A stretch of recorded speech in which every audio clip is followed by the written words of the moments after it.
Hi all. So this is the fourth chapter of module 3 in big data. So I had already covered the first three chapters. The first three chapters were, the first one is on business intelligence. The second chapter is on data warehousing. The last chapter I recently covered is on data mining. So this is the last or fourth chapter in third module. So the chapter name is called as data visualization. So these are all the main topics we shall cover in this particular chapter called as data visualization. So first of all, data visualization ಅಂದ್ರೆ ಏನು ಅಂತ introduction ಅಲ್ಲಿ ಕಲ್ತ್ಕೋತೀವಿ. Next ಯಾವ್ದಾದ್ರು ಒಂದು data visualisation ಮಾಡಬೇಕಾದ್ರೆ there are many different forms. Visualisation ಅಂದ್ರೆ ಏನು ಅಂದ್ರೆ ನನ್ನ ಡೇಟಾ ಏನಿರುತ್ತೆ ಅದನ್ನ ಒಂದು ಫಾರ್ಮ್ ಅಲ್ಲಿ ರೆಪ್ರೆಸೆಂಟ್ ಮಾಡೋದು. That form can be rectangular box, table, graphs, ಈ ತರ ಡಿಫ್ರೆಂಟ್ ಫಾರ್ಮ್ಸ್ ಅಲ್ಲಿ ನನ್ನ ಡೇಟಾನ ರೆಪ್ರೆಸೆಂಟ್ ಮಾಡೋದನ್ನ ಡೇಟಾ ವಿಜುವಲೈಸೇಷನ್ ಅಂತ ಕರೀತಾರೆ. ಈ ಡೇಟಾ ವಿಜುವಲೈಸೇಷನ್ ಮಾಡ್ಬೇಕಾದ್ರೆ ಏನೆಲ್ಲ ಟಿಪ್ಸ್ ಗಳು ಅಥವಾ ಎಕ್ಸಲೆನ್ಸ್ ಫೀಚರ್ಸ್ ಗಳನ್ನ ನೀವು ಫಾಲೋ ಮಾಡಬೇಕು ಅನ್ನೋದನ್ನ ಈ ಟಾಪಿಕ್ ಅಲ್ಲಿ ಅಬ್ಸರ್ವ್ ಮಾಡ್ತೀರಾ. So different types of charts ಯಾವ್ದಾವ್ದು ಅವೈಲಬಲ್ ಇದೆ ನಿಮ್ ಡೇಟಾನ ರೆಪ್ರೆಸೆಂಟ್ ಮಾಡಕ್ಕೆ, ಅದನ್ನ ಇಲ್ಲಿ ನೆಕ್ಸ್ಟ್ ಒಂದು ಎಕ್ಸಾಂಪಲ್ ಕೊಟ್ಟಿದ್ದಾನೆ, ಅದನ್ನ ಯಾವ ರೀತಿ ಗ್ರಾಫ್ ಅಲ್ಲಿ ರೆಪ್ರೆಸೆಂಟ್ ಮಾಡಕ್ಕೆ ಅಂತ ಇದೆರಡು ಟಾಪಿಕ್. ಲಾಸ್ಟ್ ಬಂದು what are all the main tips you need to follow while you are visualizing the data, ಅದು ಲಾಸ್ಟ್ ಟಾಪಿಕ್ ಅಲ್ಲಿ ಎಕ್ಸ್ಪ್ಲೇನ್ ಮಾಡ್ತಾರೆ. ಈ ಸೆಕೆಂಡ್ ಟಾಪಿಕ್ ಅಲ್ಲಿ ಬಂದು ಗ್ರಾಫ್ ರಿಲೇಟೆಡ್.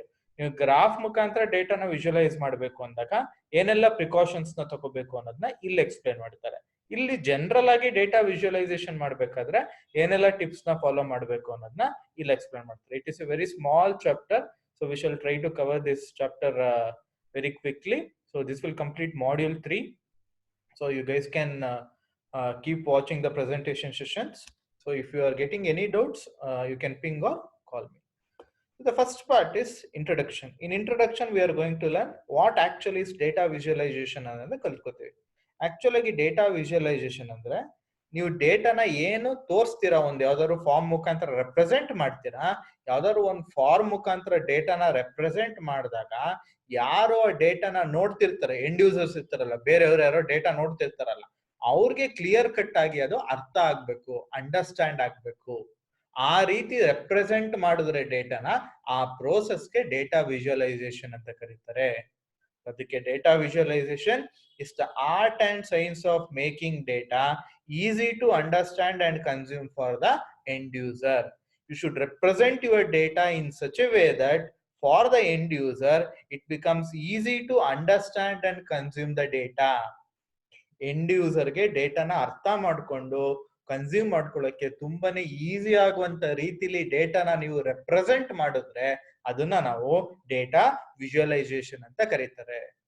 ಸೊ ಈಗ ಡೇಟಾ ವಿಜುವಲೈಸೇಷನ್ ಮಾಡ್ಬೇಕಾದ್ರೆ you need to collect right amount of data ಮಾತ್ರ ತೋರಿಸ್ಬೇಕು. ಅನ್ನೆಸೆಸರಿಯಾಗಿ ಬೇರೆದಿರೋ ಡೇಟಾ ಎಲ್ಲಾನು ಒಂದು ಗ್ರಾಫ್ ಅಲ್ಲಿ ಡಂಪ್ ಮಾಡೋದು ಅಥವಾ ತುಂಬಾ ಕಮ್ಮಿ ಡೇಟಾ ಯೂಸ್ ಮಾಡಿ ಗ್ರಾಫ್ ನ ರೆಪ್ರೆಸೆಂಟ್ ಮಾಡೋದು, ಈ ತರ ಎಲ್ಲ ಮಾಡಕ್ ಹೋಗ್ಬಾರ್ದು.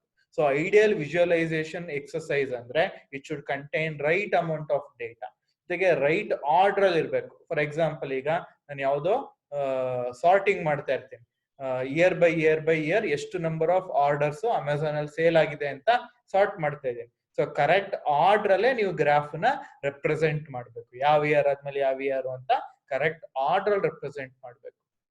ಜೊತೆಗೆ depending upon the type of problem you are choosing, right visual form ನ ಚೂಸ್ ಮಾಡ್ಬೇಕು. ಕೆಲವೊಂದು ಪ್ರಾಬ್ಲಮ್ಗೆ ಟೇಬಲ್ ಸೂಟಬಲ್ ಆಗಿರುತ್ತೆ, ಕೆಲವೊಂದು ಪ್ರಾಬ್ಲಮ್ಗೆ ಗ್ರಾಫ್ ಗಳು ಸೂಟಬಲ್ ಆಗಿರುತ್ತೆ. ಈ ತರ ಯಾವ ಟೈಪ್ ಆಫ್ ವಿಜುವಲ್ ಫಾರ್ಮ್ ನಿಮ್ ಚೂಸನ್ ಪ್ರಾಬ್ಲಮ್ಗೆ ಸೂಟಬಲ್, ಆ ವಿಜುವಲ್ ಫಾರ್ಮ್ ನ ನೀವು ಚೂಸ್ ಮಾಡ್ಕೋಬೇಕು.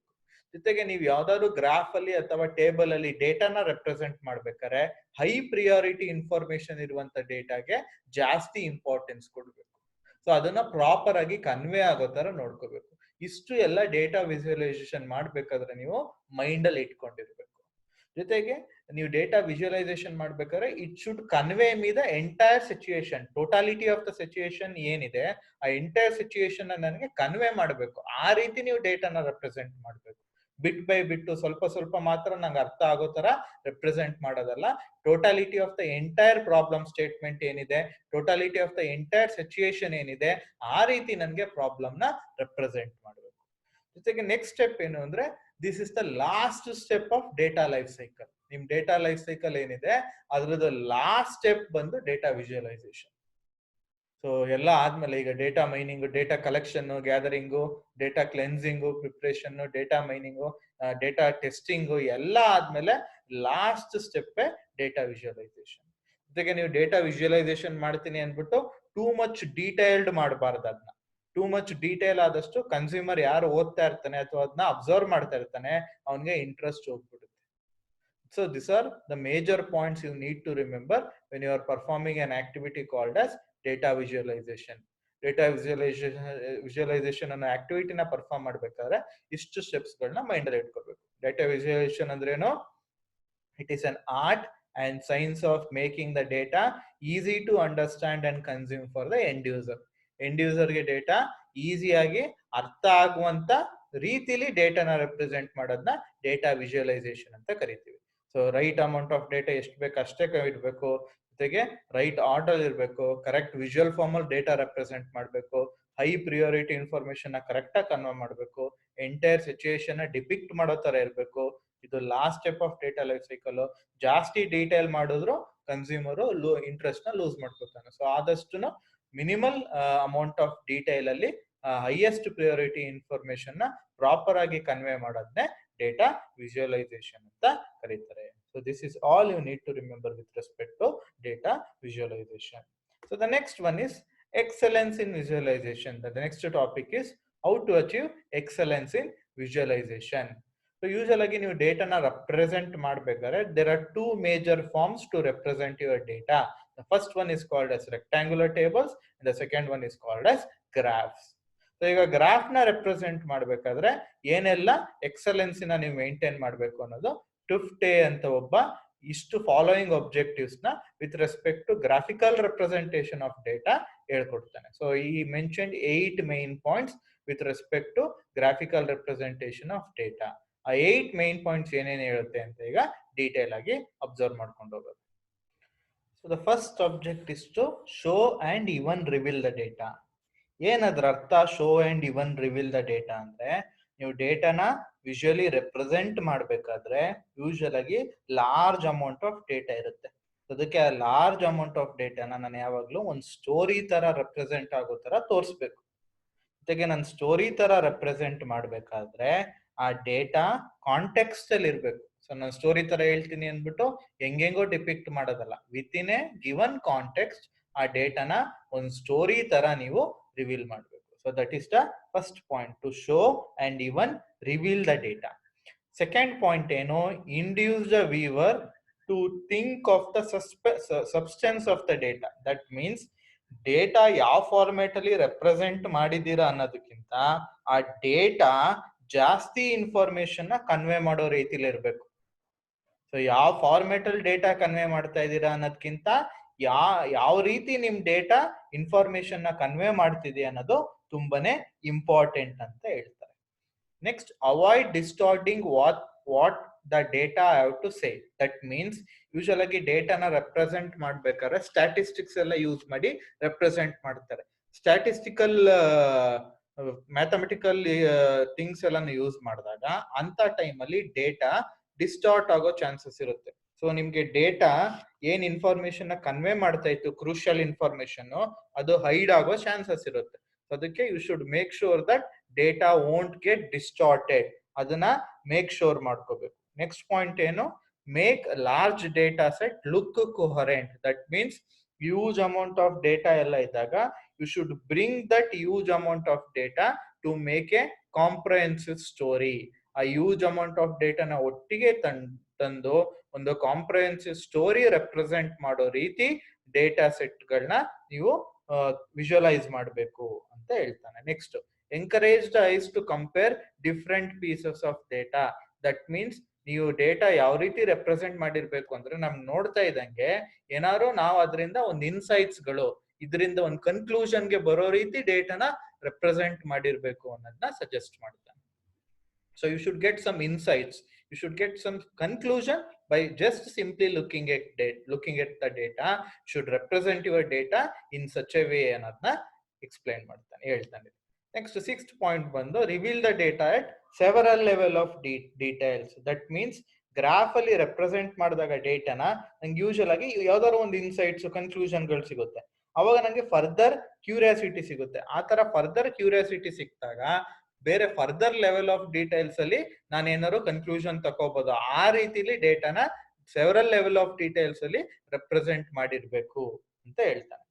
Next, serve reasonably clear purpose. ನೀವು ಡೇಟಾ ರೆಪ್ರೆಸೆಂಟ್ ಮಾಡೋದ್ರಿಂದ I should be in a position to make some decision making ಮಾಡೋ ರೀತಿಲಿ ಒಂದು ಕ್ಲಿಯರ್ ವ್ಯೂ ಪರ್ಪಸ್ ಅಲ್ಲಿ ಡೇಟಾನ ರೆಪ್ರೆಸೆಂಟ್ ಮಾಡಿರ್ಬೇಕು ಅಂತ ಹೇಳ್ತಾನೆ. ಲಾಸ್ಟ್ ಪಾಯಿಂಟ್ ಬಂದು, you should closely integrate your data with a statistical and verbal description of the data set ಅಂದ್ರೆ ಹಿಂಗಿರುತ್ತೆ ಅಂತ ಒಂದೇನೋ ವರ್ಬಲ್ ಡಿಸ್ಕ್ರಿಪ್ಷನ್ ಅಥವಾ ಸ್ಟ್ಯಾಟಿಸ್ಟಿಕಲ್ ಡಿಸ್ಕ್ರಿಪ್ಷನ್ ಕೊಟ್ರೆ ಅದು ಫಾಲೋ ಆಗೋ ರೀತಿಯಲ್ಲಿ ನಿಮ್ ಡೇಟಾನ ನೀವು ಗ್ರಾಫ್ ಅಲ್ಲಿ ರೆಪ್ರೆಸೆಂಟ್ ಮಾಡಿರ್ಬೇಕು. This are the 8 major points to remember, or which has been given by Tefte, which has been regarded as the objectives for graphics excellence. So these are the points you need to follow in order to achieve excellence in visualization. So this is the second topic. And the next topic is, if you are representing your data in a graphical form, which are all the different ways available to represent your data? So these are the major different ways available to represent your data in a graphical way.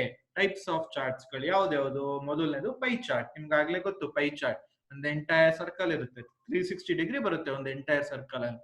ಆ 360 ಡಿಗ್ರಿಲಿ ಎಷ್ಟೆಷ್ಟು degree, ಯಾವ್ದ್ಯಾವ್ದು value. For example, ಈಗ ನೀವೇ ಒಂದು 42 students ಇದ್ದೀರಾ, ಎಷ್ಟು ಜನ ಸ್ಟೂಡೆಂಟ್ಸ್ಗೆ ಸ್ಟ್ರಾಬೆರಿ ಇಷ್ಟ, ಎಷ್ಟು ಜನಕ್ಕೆ ಚಾಕ್ಲೇಟ್ ಇಷ್ಟ, ಸೊ ಒಂದು ಪರ್ಸೆಂಟೇಜ್ ಸಿಗುತ್ತೆ. ಸೊ ಅದನ್ನ ನಾನು ಒಂದು ಎಂಟೈರ್ ಸರ್ಕಲ್ ನ 100% ಅಂತ ತಗೊಂಡ್ರೆ ಅವಾಗ ಪೈ ಚಾರ್ಟ್ ಅಲ್ಲಿ ನಾನು ಡಿವೈಡ್ ಮಾಡ್ಕೊಂಡು ಹೋಗ್ಬೋದು. ಇಷ್ಟಿಷ್ಟಕ್ಕೆ ಇಷ್ಟಿಷ್ಟು ಪರ್ಸೆಂಟೇಜ್ ಅಂತ ಡಿವೈಡ್ ಮಾಡ್ಕೊಂಡು ಹೋಗ್ಬೋದು. ಇದು line graph, x and y axis ಇರುತ್ತೆ, ಪಾಯಿಂಟ್ಸ್ ನ ಪ್ಲಾಟ್ ಮಾಡ್ತೀರಾ, ಪ್ಲಾಟ್ ಮಾಡಿ ಕನೆಕ್ಟ್ ಮಾಡುವಂತ ಬರುವಂತ ಗ್ರಾಫ್ ನ ಲೈನ್ ಗ್ರಾಫ್ ಅಂತ. Next bar graph, with help of bars ನೀವು ರೆಪ್ರೆಸೆಂಟ್ ಮಾಡ್ಕೋತೀರಾ. ಈಗ ಫಾರ್ ಎಕ್ಸಾಂಪಲ್ ಮಂಡೇ 5 ಅವರ್ಸ್ ಓದ್ದೆ, ಸೊ 5 ಅವರ್ಗೆ 1 ಬಾರು. ಟ್ಯೂಸ್ಡೇ 6 ಅವರ್ಸ್ ಓದ್ದೆ, 6 ಅವರ್ಸ್ 1 ಬಾರು. ಆಮೇಲೆ ಪುನಃ 3 ಅವರ್ಸ್ ಓದ್ದೆ Wednesday, 3 hours 1 bar. Next 10 hours ಓದ್ದೆ ಥರ್ಸ್ಡೇ, ಅದಕ್ಕೊಂದು ಬಾರು. ಅದನ್ನ ಬಾರ್ ಗ್ರಾಫ್. ಗ್ಯಾಂಟ್ ಚಾರ್ಟ್ ನೀವು scheduling algorithms, operating system scheduling algorithms ಏನಿತ್ತು ಅಲ್ಲೆಲ್ಲ ನಾವು ಗ್ಯಾಂಟ್ ಚಾರ್ಟ್ ಯೂಸ್ ಮಾಡಿದ್ದೀವಿ. ಸ್ಟ್ಯಾಕ್ಡ್ ಬಾರ್ ಗ್ರಾಫ್ ಅಂದ್ರೆ it is an extension of bar graph. ಈಗ ಎಂಟೈರ್ ಈಗ ಒಂದೇ ಗ್ರಾಫ್ ಅಲ್ಲಿ ನಾನು ಮಂಡೇ 5 ಅವರ್ಸ್ ಓದ್ದೆ ಅಂತ ಹೇಳಿದೆ ಅಲ್ವಾ, ಆ 5 ಅವರ್ಸ್ ಅಲ್ಲಿ big data 2 hours, IoT 2 hours, MID 1 hour, ಆ ಒಂದೇ ಬಾರ್ ಒಳಗೆ ಫರ್ದರ್ ಸ್ಪ್ಲಿಟ್ ಮಾಡೋದನ್ನ ಸ್ಟ್ಯಾಕ್ಡ್ ಬಾರ್ ಗ್ರಾಫ್ ಅಂತ ಕರೀತಾರೆ. ಟೈಮ್ ಸೀರೀಸ್ ಅಂದ್ರೆ same x and y axis ಅಲ್ಲೇ ಪ್ಲಾಟ್ ಮಾಡ್ತೀರಾ, but with respect to time ಏನೇ ಪ್ಲಾಟ್ ಮಾಡಿದ್ರು ಅದನ್ನ ಟೈಮ್ ಸೀರೀಸ್ ಪ್ಲಾಟ್ ಅಂತ ಕರೀತಾರೆ. ಬಬಲ್ ಗ್ರಾಫ್ ಅಂದ್ರೆ ನಿಮ್ಗೆ ಗ್ರಾಫ್ ಮಧ್ಯೆ ಎಕ್ಸ್ ಅಂಡ್ ವೈ ಆಕ್ಸಿಸ್ ಅಲ್ಲಿ ಥ್ರೂ ಬಬಲ್ಸ್ ನೀವು ಗ್ರಾಫ್ ನ ಪ್ಲಾಟ್ ಮಾಡ್ತೀರಾ. ಪಿಕ್ಟೋಗ್ರಾಫ್ಸ್ ಅಂದ್ರೆ with help of pictures only I will be able to plot a graph. Pictures ಮುಖಾಂತರನೇ ಗ್ರಾಫ್ ನ ಪ್ಲಾಟ್ ಮಾಡ್ತೀನಿ. So this are some of the major types of charts you can make use in order to plot your graphs. So ಇಷ್ಟು graphs ಗಳನ್ನ ನೀವು use ಮಾಡಿಕೊಂಡು ನಿಮ್ chart ಗಳನ್ನ plot ಮಾಡ್ಕೋಬಹುದು. So this is my third topic. We cover 3 topics. The first topic is on introduction. Introduction ಅಲ್ಲಿ ಏನು ಕಲ್ತ್ವಿ? Data visualisation ಅಂದ್ರೆ ಏನು ಅಂತ ಕಲ್ತ್ವಿ. ಏನು? It is an art and science of making data easy to understand and consume for the end user. ಅದು ಕೆಲವೊಂದು points ಗಳನ್ನ ಕೆಳಗಡೆ ಲಿಸ್ಟ್ ಔಟ್ ಮಾಡಿದ್ದಾನೆ. ನೆಕ್ಸ್ಟ್, ಡೇಟಾ ವಿಜುವಲೈಸೇಷನ್ ಅಲ್ಲಿ ಎಕ್ಸಲೆನ್ಸ್ ನ ಅಚೀವ್ ಮಾಡಬೇಕು ಅಂದ್ರೆ ಈ 8 ಮೇಜರ್ ಅಬ್ಜೆಕ್ಟಿವ್ಸ್ ಟಫ್ಟೆ ಏನ್ ಪ್ರಪೋಸ್ ಮಾಡಿದ್ದಾನೆ ಅದನ್ನ ಫಾಲೋ ಮಾಡಬೇಕು. ಡೇಟಾನ with help of charts represent ಮಾಡ್ಬೇಕಾದ್ರೆ this are the different variations available in order to represent your data in terms of charts. So the next topic is an example. He has given an example. ಒಂದು table ಕೊಟ್ಟಿದ್ದಾನೆ. ಈ table ನ ನಾವು ಯಾವ ರೀತಿ graph ಅಲ್ಲಿ represent ಮಾಡ್ತೀವಿ, data ಕೊಟ್ಟಿದ್ದಾನೆ.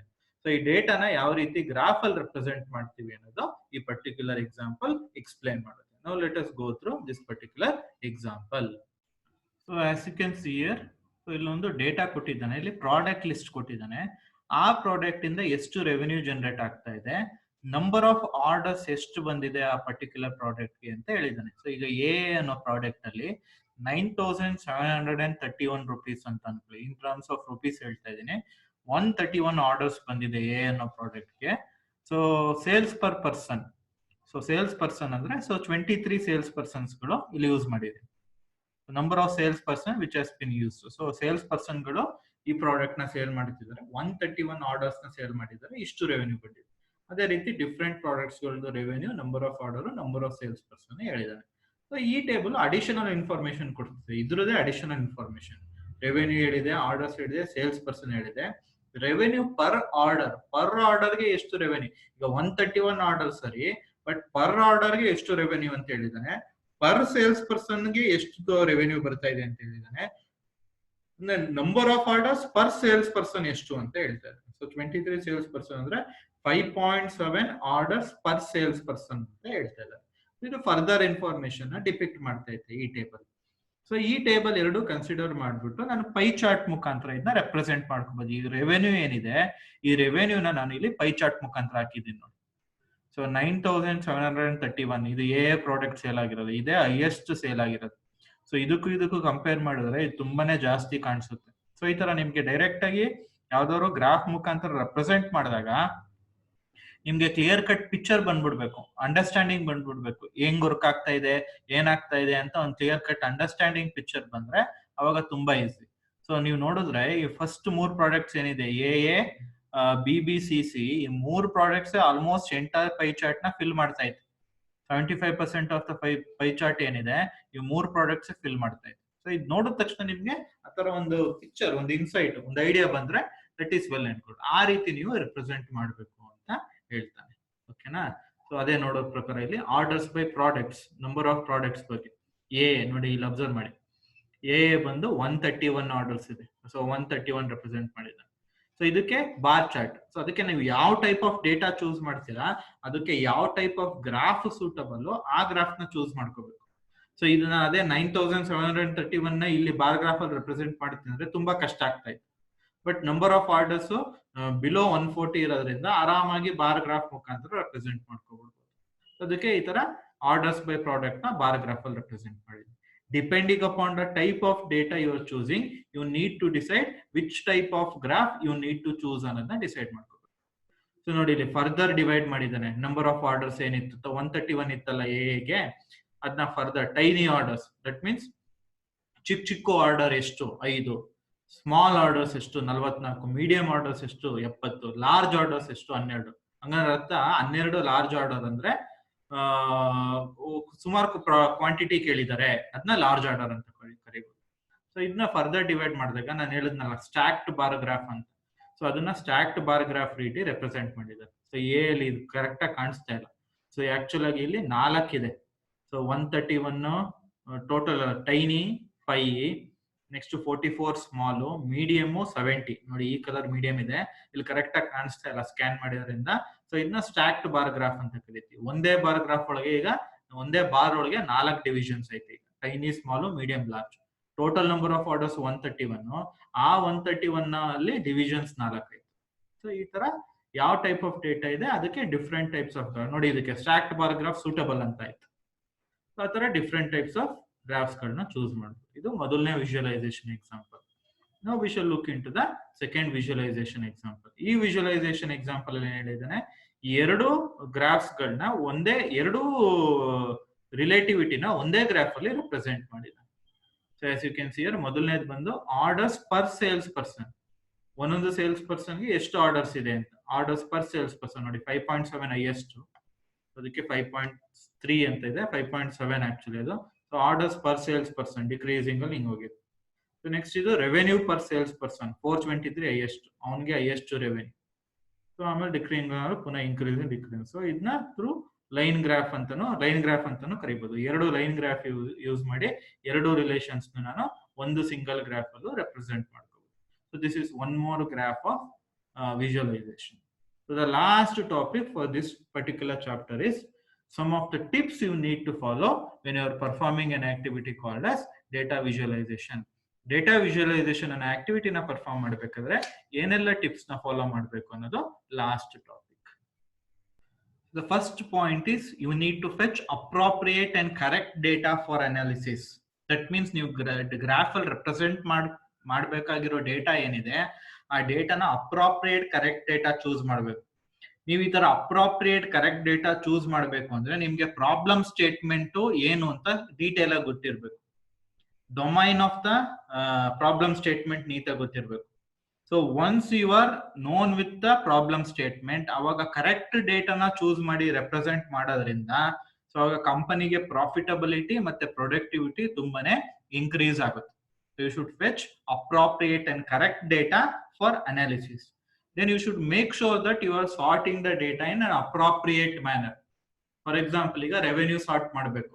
ರೆವೆನ್ಯೂ ಸಾರ್ಟ್ ಮಾಡ್ಬೇಕಾದ್ರೆ either ಡಿಕ್ರೀಸಿಂಗ್ ಅಥವಾ ಇನ್ಕ್ರೀಸಿಂಗ್ ಆರ್ಡರ್ ಸಾರ್ಟ್ ಮಾಡಬೇಕು. ಇಲ್ಲ ನಾನು ಜಂಬಲ್ಡ್ ಅಪ್ ಫ್ಯಾಷನ್ ಮಾಡ್ತೀನಿ, ಇಲ್ಲ ಬೇರೆ ಹೆಂಗೋ ಫಾರ್ಮುಲಾ ಸಾರ್ಟ್ ಮಾಡ್ತೀನಿ, ಆ ತರ ಮಾಡಬಾರ್ದು. ಒಂದು ಅಪ್ರಾಪ್ರಿಯೇಟ್ ಮ್ಯಾನರ್ ಅಲ್ಲಿ, ಸೂಟಬಲ್ ಮ್ಯಾನರ್ ಅಲ್ಲಿ ಡೇಟಾನ ಸಾರ್ಟ್ ಮಾಡಬೇಕು. Then whenever you are presenting the data, depending upon the type of data you are dealing with, you should choose appropriate method. Now last examples ಅಲ್ಲಿ ನೋಡ್ದಂಗೆನೆ ಇದಕ್ಕೆ ಪೈ ಚಾರ್ಟ್ ಚೂಸ್ ಮಾಡಿದ್ವಿ, ಇದಕ್ಕೆ bar graph, ಇದಕ್ಕೆ stacked bar graph, ಇದಕ್ಕೆ line graph, ಆ ತರ ಯಾವ type of data ಜೊತೆ ಡೀಲ್ ಮಾಡ್ತಾ ಇದೀವಿ, ಸೂಟಬಲ್ ಮೆಥಡ್ ನ ನಾವು ಡೇಟಾ ರೆಪ್ರೆಸೆಂಟ್ ಮಾಡಕ್ಕೆ ಚೂಸ್ ಮಾಡಬೇಕು. ಜೊತೆಗೆ ಡೇಟಾ ಸೆಟ್ ನ ಪ್ರೂನಿಂಗ್ ಮಾಡಬೇಕು. ಪ್ರೂನಿಂಗ್ ಅಂದ್ರೆ ಇನ್ಸಿಗ್ನಿಫಿಕೆಂಟ್ ಡೇಟಾ ಎಲಿಮೆಂಟ್ಸ್ ಏನಾದ್ರು ಇದ್ರೆ ಅದನ್ನ ಡೇಟಾ ಗ್ರಾಫ್ ಅಲ್ಲಿ ರೆಪ್ರೆಸೆಂಟ್ ಮಾಡೋ ಅವಶ್ಯಕತೆ ಇರಲ್ಲ. ಸಿಗ್ನಿಫಿಕೆಂಟ್ ಡೇಟಾ ಎಲಿಮೆಂಟ್ಸ್ ಯಾವ್ದಾವ್ದಿದೆ ಅದನ್ನ ಮಾತ್ರ ರೆಪ್ರೆಸೆಂಟ್ ಮಾಡಿದ್ರೆ ಸಾಕು. ಇದನ್ನ ಡೇಟಾ ಸೆಟ್ ಪ್ರೂನಿಂಗ್ ಅಂತ ಕರೀತಾರೆ. ಅನ್ನೆಸೆಸರಿ ಡೇಟಾನ ಇಟ್ಕೊಳ್ಳೋ ಅವಶ್ಯಕತೆ ಇರಲ್ಲ. ಆ ಡೇಟಾನ ರಿಮೂವ್ ಮಾಡ್ಬಿಟ್ಟು ಸಿಗ್ನಿಫಿಕೆಂಟ್ ಡೇಟಾ ಎಲಿಮೆಂಟ್ಸ್ ಮಾತ್ರ ರೆಪ್ರೆಸೆಂಟ್ ಮಾಡ್ಬೇಕು. ಇನ್ಸಿಗ್ನಿಫಿಕೆಂಟ್ ಡೇಟಾ ಎಲಿಮೆಂಟ್ಸ್ ನ ರಿಮೂವ್ ಮಾಡ್ಬೇಕು ಅಥವಾ ಪ್ರೂನ್ ಮಾಡಬೇಕು ಅಂತಾನು ಕರೀತಾರೆ. ಜೊತೆಗೆ visualisation could show additional dimension for represents. So ಈಗ ಯಾವ್ದಾದ್ರು ನಾನು ಟಾರ್ಗೆಟ್ಸ್ ನ ಸೆಟ್ ಮಾಡ್ಕೊಂಡಿರ್ತೀನಿ ಅಂತ ಅನ್ಕೊಳ್ಳಿ, ಆ ಟಾರ್ಗೆಟ್ ಜೊತೆ ಕಂಪೇರ್ ಮಾಡೋ ರೀತಿಲಿ ನಿಮ್ ಡೇಟಾನ ರೆಪ್ರೆಸೆಂಟ್ ಮಾಡಬೇಕು. ಸೊ ಇಷ್ಟು ಟಾರ್ಗೆಟ್ ರೀಚ್ ಆಗ್ಬೇಕು ಅಂತ ಏನೋ ಒಂದು ಟಾರ್ಗೆಟ್ ಸೆಟ್ ಮಾಡಿರ್ತೀನಿ. So your data should be visualised in such a way you can easily compare the data visualise with the target. Target ಜೊತೆ ಈಸಿಯಾಗಿ ಕಂಪೇರ್ ಮಾಡೋ ರೀತಿಲಿ ಡೇಟಾನ ರೆಪ್ರೆಸೆಂಟ್ ಮಾಡಬೇಕು ಅಂತ ಹೇಳ್ತಾನೆ. ಜೊತೆಗೆ ಡೇಟಾ ಏನಿದೆ ಅದನ್ನ ಕೆಟಗರಿಯಾಗಿ ಬಿನ್ ಮಾಡ್ಕೊಂಡ್ರೆ ಸರಿ ಅಂತ ಹೇಳ್ತಾನೆ. ಫಾರ್ ಎಕ್ಸಾಂಪಲ್, ಈಗ ರೆವೆನ್ಯೂ 500 ಒಳಗಿರೋದೆಲ್ಲ ಪ್ರಾಡಕ್ಟ್ಸ್ ಗಳು ಒಂದು ಕೆಟಗರಿ, ರೆವೆನ್ಯೂ 500 to 1000 ಇರೋದು ಒಂದ್ ಕೆಟಗರಿ, ರೆವೆನ್ಯೂ 1000 to 2000 ಇರೋದು ಒಂದ್ ಕೆಟಗರಿ. ಆ ತರ ಬಿನ್ನಿಂಗ್ ಮಾಡ್ಕೊಳ್ಳಿ ಅಂತ ಹೇಳ್ತಾನೆ. ಜೊತೆಗೆ ಡೇಟಾನ ರೆಪ್ರೆಸೆಂಟ್ ಮಾಡಕ್ಕಿಂತ ಮುಂಚೆ ಟೆಕ್ಸ್ಚುಯಲ್ ಇನ್ಫಾರ್ಮೇಶನ್ ಪ್ರೊವೈಡ್ ಮಾಡಿದ್ರೆ ಇನ್ನೂ ಬೆಟರ್ ಆಗಿ ನಿಮ್ ಡೇಟಾ ಕನ್ವೆ ಆಗುತ್ತೆ ಅನ್ನೋದನ್ನ ಹೇಳ್ಕೊಡ್ತಾನೆ. ಲಾಸ್ಟ್ ಪಾಯಿಂಟ್ ಬಂದು ಹೈ ಲೆವೆಲ್ ವಿಜುವಲೈಸೇಷನ್ ಏನಂತ ಮಾಡ್ತಾ ಇದ್ದೀರಾ ಅದಕ್ಕೆ it should be backed up by more detailed analysis ಅಂತ ಹೇಳ್ತಾನೆ. ಬಟ್ ದಟ್ ಮೀನ್ಸ್ ಒಂದು ಜನರಲ್ ಚಾರ್ಟ್ ಅಂತ ರೆಪ್ರೆಸೆಂಟ್ ಮಾಡಿದ್ರೆ ಆ ಚಾರ್ಟ್ ನ ಫರ್ದರ್ ನಾನು ಸ್ಪ್ಲಿಟ್ ಅಪ್ ಮಾಡಿ ಒಂದು ಡೀಟೇಲ್ಡ್ ಅನಾಲಿಸಿಸ್ ನ ಕೊಡಬಹುದು ಅಂತ ಮಾಡ್ತಾನೆ. ಸೊ ಈ ತರ ಇಷ್ಟು ಟಿಪ್ಸ್ ಗಳನ್ನ ನೀವು ಡೇಟಾ ವಿಜುವಲೈಸೇಷನ್ ಅಲ್ಲಿ ಫಾಲೋ ಮಾಡಿದ್ರೆ you are 100% or close to 100% sure that you are represent your data in quite an effective manner anta now conclusion barbodu. So these are some of the topics with respect to the chapter called as data visualization.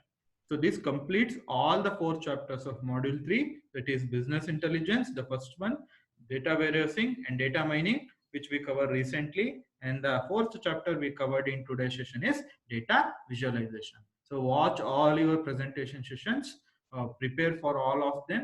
If you are getting any doubts with respect to any of the presentation session, you can call or ping me. Thank you.